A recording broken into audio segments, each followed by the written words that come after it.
लोगों के जज्बे का क्या जिनके अंदर सफरिंग के बाद इंतकाम लेने का जज्बा पाया जाता है और वो इस दुनिया से ऐसे ही चले गए, क्या उनकी सारी तकलीफें बेकार चली जाएंगी?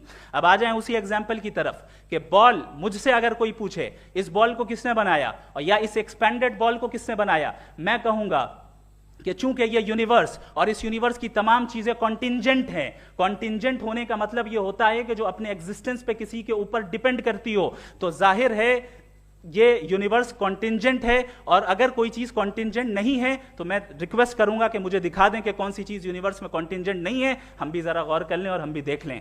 और जब कॉन्टिंजेंट चीजें मौजूद हैं तो फिलोसोफर्स की इस्तिलाह के मुताबिक, हम उस टर्मिनोलॉजी के मुताबिक हम उस जगह तक पहुंचते हैं और उस हस्ती तक पहुंचते हैं जिसे नेसेसरी बीइंग कहा जाता है, कि ये वो नेसेसरी बीइंग है जिसका मौजूद ना होना नामुमकिन हो। चूंकि अगर ये मौजूद ना हो तो सारी चीजें एग्जिस्टेंस में आएंगी ही नहीं, और ये सारी कॉन्टिंजेंट चीजें उसी के ऊपर डिपेंड करती हैं। अब अगर आप ये सवाल करते हैं कि फिर उस हस्ती को किसने बनाया, फिर उसका कॉज क्या है, फिर उसका कॉज क्या है, फिर उसका कॉज क्या है, और एंडलेसली चले जाएं, इसे हम कहते हैं इन्फिनिट रिग्रेस ऑफ कॉजेस, जो कि लॉजिकल फैलेसी है। कॉन्सेप्चुअली इंफिनिटी पॉसिबल है। मिसाल के तौर पे न्यूमेरिकल्स 1 2 3 गिनते चले जाएं, इन्फिनिट नंबर्स हैं। मैं कॉन्सेप्चुअली बात नहीं कर रहा, प्रैक्टिकली रियलिटी में साबित करके दिखाएं कि infinite regress of causes possible है या नहीं। अगर पॉसिबल है तो हम मान लेंगे, मिसाल दे दें, और पॉसिबल नहीं है तो एक ही ऑप्शन बचता है जिसे हम कहते हैं नेसेसरी बीइंग। ऐसी नेसेसरी बीइंग जो इंडिपेंडेंट है, क्योंकि अगर वो डिपेंडेंट हुई तो वो नेसेसरी नहीं रहेगी।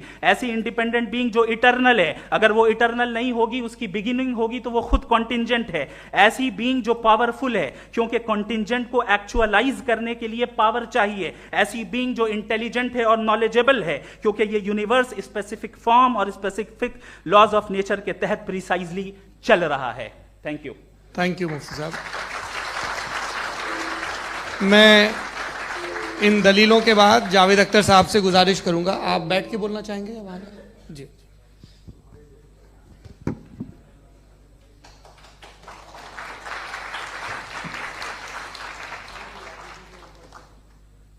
पहले तो मैं मुफ्ती साहब को एक अच्छी खबर देना चाहूँगा कि मेरी नॉलेज साइंस के बारे में बड़ी मामूली है, तो आप फिक्र ना करें उसकी, लेकिन कुछ कॉमन सेंस है मुझ में।